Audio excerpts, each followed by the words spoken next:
¿Cómo les va? Bienvenidos a la clase de autonomía. Autonomía suele ser un problema o un conflicto cada vez que dictamos esta parte de la materia. ¿Por qué?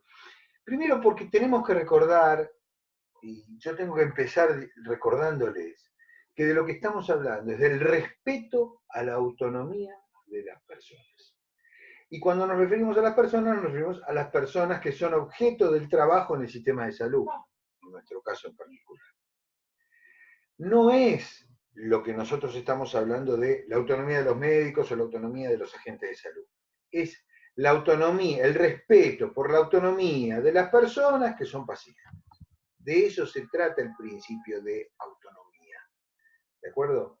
La autonomía habla del respeto por la autonomía de las personas que son objeto del sistema de salud. No es la autonomía de la República Catalana, que no existe, pero que bueno, los catalanes creen que sí. No es la autonomía de la universidad para poder gobernarse a sí misma y dar sus propias decisiones académicas y administrativas. No, no, no. Estamos hablando de que cuando hablamos del principio de autonomía, en la teoría de los principios dentro de la bioética, estamos tratando de pensar en respetar la autonomía de las personas que son objeto de trabajo del sistema. Digo, para que no nos confundamos, ¿sí? Muchas de las cosas que estuvimos debatiendo y muchas de las cosas que ustedes estuvieron razonando van a empezar a quedar un poquito más claras a partir de que veamos el principio de autonomía eh, y se van a complicar un poco más cuando veamos el principio de justicia en la siguiente clase. Pero bueno, vamos un poquito a pensar en este tema de la autonomía y cómo funciona en estas circunstancias. Acá tenemos que la autonomía, estamos hablando de la autonomía en el ejercicio de la ética médica. La definición de autonomía tiene que ver con la capacidad de gobernarse a sí mismo, ¿sí? O darse reglas a uno mismo. Y las definiciones del diccionario de la RAE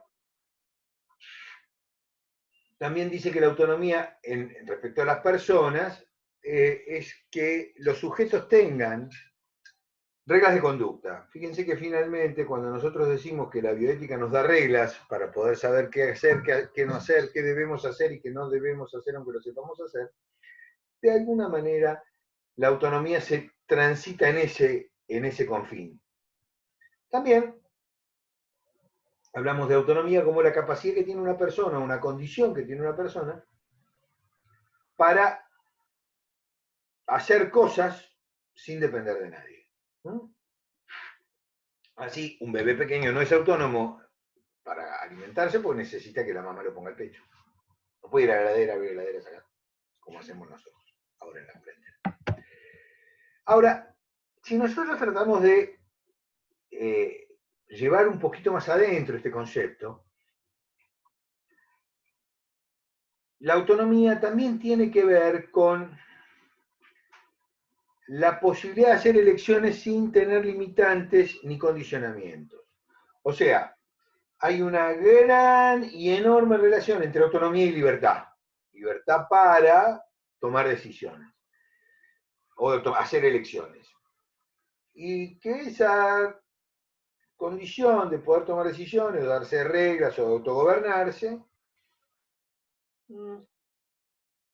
no debe depender fundamentalmente de que alguien me las imponga a mí.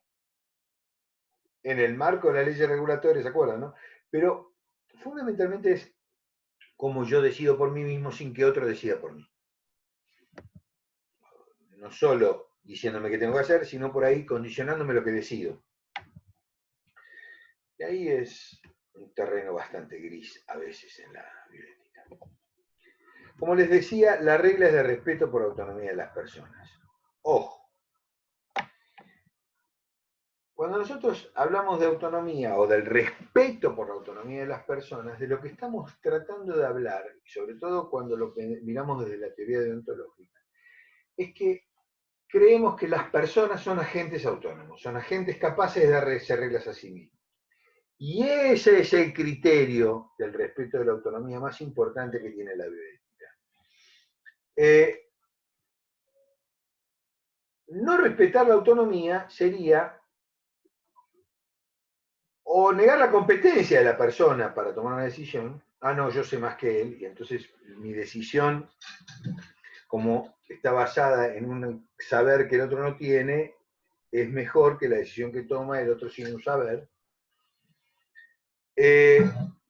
O simplemente decir, bueno, mire, esta circunstancia, yo creo que lo que más le conviene a usted es eso, pero haga lo que quiera. Entonces estoy negándole que puede decidir. Yo decidí, le digo que decidí, usted después haga lo que quiera. No, eso tampoco es respeto por la autonomía de las personas. Para que haya respeto por la autonomía de las personas, es importante darse cuenta que por más que uno pueda ser dueño de un saber, el otro es dueño de su cuerpo. Y que en esa relación entre el dueño del saber y el dueño de su cuerpo hay una responsabilidad del dueño del saber para que el dueño de su cuerpo pueda ser autónomo. O sea, somos responsables del ejercicio de la autonomía de nuestros pacientes. No somos responsables de nuestros pacientes, somos responsables del ejercicio de la autonomía de nuestros pacientes. Cuando respetamos la autonomía de las personas, cuando seguimos el principio de respeto por la autonomía de las personas. No solo Kant, no solo Kant está pensando filosóficamente en la autonomía. También Stuart Mill, que ustedes ya saben es utilitarista, porque Stuart Mill fue un gran defensor de la libertad. Y se acuerdan que acabamos de hacer una relación entre autonomía y libertad. No puede haber autonomía si no hay libertad. Entonces Stuart Mill dice, la autonomía deriva de la libertad. Entonces, cuando Stuart Mill habla de la libertad, también dice que las convicciones personales que forman parte de la libertad deberían fundarse en verdades. Y que cuando nosotros somos poseedores de una verdad y que el otro no posee, tenemos, para respetar la autonomía del otro, la obligación moral de facilitarle las ideas propicias. La persuasión, habla Stuart Mill, perdón, la persuasión, dice John Stuart Mill, es el ejercicio básico de la responsabilidad sobre la libertad del otro. Entonces,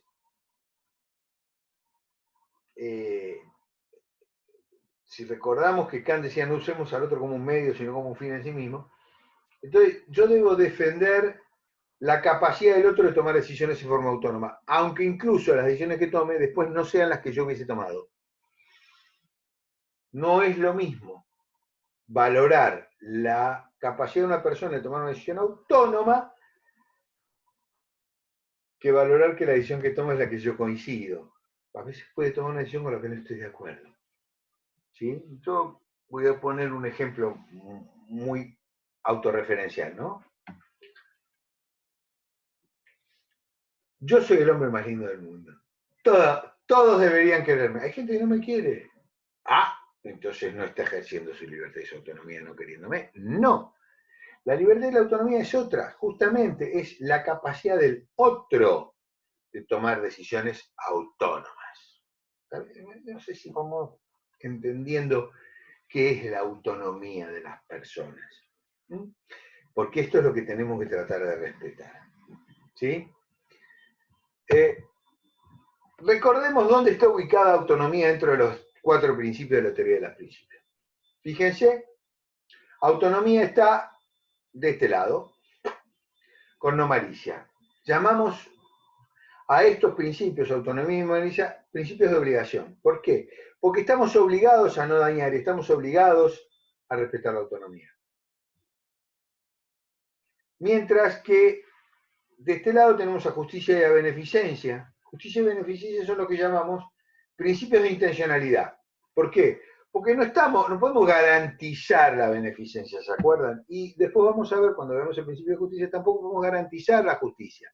Tenemos que optar para que se produzca justicia y tenemos que actuar para que se produzca beneficencia, pero no estamos garantizando que se produzca. En cambio, tenemos que respetar la autonomía de la persona y tenemos que no dañar a las personas. Son de cumplimiento y de deseo o de intencionalidad. Por otro lado, podemos recibir los que están arriba y los que están abajo. Los que están abajo son los más viejos, los antiguos, los hipocráticos, les decíamos en una época. ¿Por qué? Y porque son los que están muy, muy presentes desde siempre. Primero non nocere y hacer el bien por los pacientes. Mientras que autonomía y justicia parecieran más vinculados a los pacientes. Son más modernos, son los derivados de la reflexión moderna de la bioética del siglo XX. ¿Qué cosas tiene la autonomía que debemos identificar para establecer si estamos respetando correctamente la autonomía? Bueno, hay muchas características. Vamos a analizar algunas con más detalle, como competencia, por ejemplo. Pero es muy importante entender que estas características son de la autonomía de la persona, no nuestras. No somos nosotros competentes. Tenemos que valorar la competencia del otro. Y al valorar la competencia del otro podemos caer en acciones que no sean del todo respetuosas de la autonomía. ¿Por qué? Porque la competencia del otro es algo que depende de muchos factores, como vamos a ver, y que no siempre es la misma para las mismas cosas en los momentos. Distinto de la competencia es el conocimiento. Conocimiento es una característica a la hora de tener la autonomía que es, en general, en el sistema de salud, los profesionales tenemos la obligación de transmitir. Pero también hay conocimientos que tiene el otro, a quien le debemos respetar la autonomía, que no necesariamente nosotros tenemos y que no forman parte de nuestro cuerpo de conocimiento. De manera que también tenemos que respetar el conocimiento que el otro tiene de las circunstancias en las que estamos pensando para valorar su autonomía. Por ejemplo, una persona conoce perfectamente cuánto le duele que le haga arranque una venda pegada a la piel. Entonces, yo puedo conocer que de acuerdo a los trabajos científicos universales, es mejor hacerlo rápido que despacito. Pero esa persona conoce cómo a él le duele, o a ella. Esa persona conoce cómo le duele a sí misma ese acto. Entonces nosotros deberemos respetar ese conocimiento, tomar ese conocimiento como parte de la característica de la autonomía. Cuando nos digan, no, a mí por favor, la tirita despacito, sáquemela. Estoy poniendo un ejemplo muy, muy banal, pero estoy poniendo un ejemplo donde ustedes entiendan que conocimiento no es solamente el conocimiento estadístico, médico, científico, también es el conocimiento de la propia persona sobre sí misma y sobre sus propios valores. Otra característica que tiene que tener el ejercicio de la autonomía es comprensión. Muchas veces los médicos hablan muy difícil. Y ustedes lo deben haber escuchado hablar en difícil más de una vez. Y ustedes vienen a preguntar, ¿usted me entendió, no? Y la respuesta del paciente, entre otras cosas porque no quiere quedar infravalorado, es, sí. Se da vuelta el doctor y les debe haber preguntado a ustedes, Manuel, ¿qué dijo? Porque la lejanía sobre la comprensión de un tema también aleja a las personas. Eso no quiere decir que hay que hablar más fácil, sino hay que hablar de una manera que el otro entienda. Comprensión no es un fenómeno de alguien que sabe más y alguien que sabe menos, y el que sabe más tiene que adaptarse al que sabe menos. Comprensión es un fenómeno donde la distancia entre el que emite el mensaje y el que recibe el mensaje es necesario que se achique. Contar un chiste. Había un señor que había ido a predicar al África. Yo muy religioso, no importa si era cura o no importa. Pero lo importante es que encontró una tribu que nunca había sido civilizada, pero tenía un lenguaraz que podía hablarles, y entonces le pide al lenguaraz que traduzca, y él les dice que les va a explicar lo que dice este libro, que se llama Biblia, donde está la palabra de Dios, y comienza a leer la Biblia desde Génesis, y descubre que mientras el lenguaraz traducía, todos lo escuchaban con mucha atención.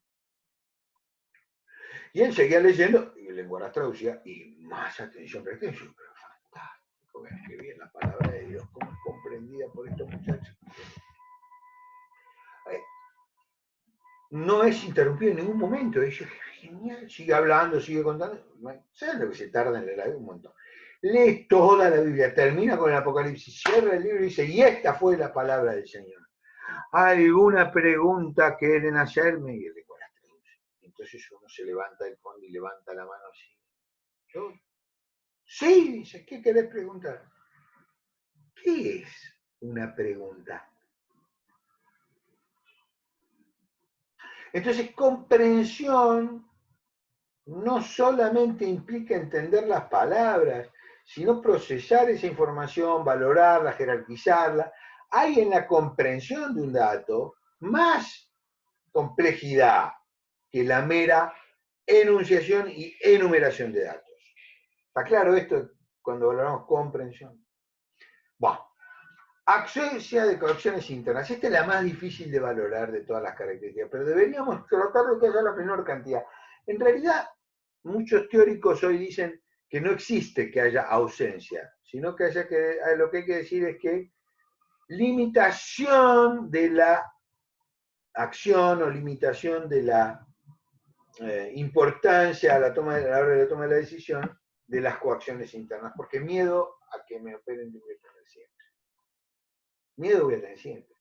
Pero hay miedos que son limitantes a la hora de tomar decisiones y miedos que no. Miedos que no tienen un origen racional y miedos que tienen un origen racional pueden ser coacciones. No solo los estados donde la salud mental está alterada, que no necesariamente disminuyen la autonomía de las personas. Pueden funcionar como coacciones o como no. Y después las coacciones externas, ¿no? Las coacciones externas, yo creo que esas son más fáciles de identificar. No, mire, dice mi mamá que no, dice mi abuelo que no, no quiero hacer esto porque voy a dejar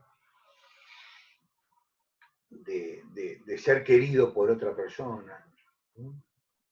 O al revés, quiero tener mejores lolas porque de esa manera los demás me van a querer. Yo no es algo que me guste someterme a esta operación, pero debo hacerlo. O, necesito para trabajar esta operación de cirugía plástica. Ejemplos de coacciones externas. La otra característica es que la decisión no debe ser forzada. Y ahí los profesionales de salud solemos ser bastante violentadores de esta parte de la autonomía. Porque no son las coacciones. No son las coacciones. Las coacciones ya las entendemos, ¿no? Bueno, la decisión forzada sería, mire, usted puede decir si quiere operarse acá o no, pero usted sabrá. No es un metalenguaje, ¿no? Ahí estoy forzando. O la otra sería, usted se tiene que operar mañana, porque es el único quirófano que tengo. Está forzada, no es, depende de su propia competencia, su conocimiento, su comprensión. Hay un forzamiento, no hay una coacción, ya está decidido, pero hay un forzar, y si no, no se opere. La autonomía también se pierde, o el respeto a la autonomía también se rompe, cuando no damos opciones reales a los pacientes, o cuando no existen, o cuando